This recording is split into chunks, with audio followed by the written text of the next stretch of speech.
Now the chances are that if you're in the market for a load-lugging estate car like this, then you plan on doing big miles. It's just as well then that the main engine options on offer in the E-Class estate are all diesels. The entry-level choice is the E200D, and that gets you a 2-litre diesel engine which feels fine. That said, there's no loss in CO2 or fuel economy by upgrading to the more powerful E220D, so that's the option we choose. And it's the engine we've got in this car. It certainly feels more punchy and can whisk you up to motorway speeds with ease. It's not that refined though, especially compared to the super smooth diesels you'll find in Audi's A6 Avant.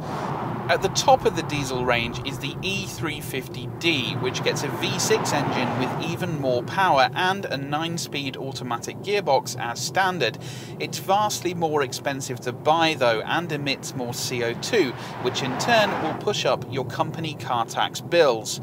And for those looking for blistering performance, there's a petrol option badged as the E43, but since it's so expensive to buy, it's not very recommendable. Regardless of which engine you go for though, the E-Class doesn't inspire you to fling it into corners. There's a lot of body lean on offer. That said, if you're content to cruise around, then it is very comfortable indeed, and there's very little wind or road noise at motorway speeds.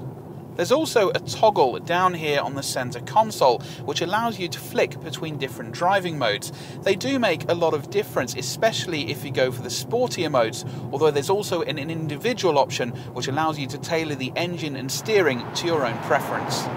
The E-Class estate is a very comfortable cruiser then, but what's it like inside? In the next part of the review, we'll have a look at its interior in more detail.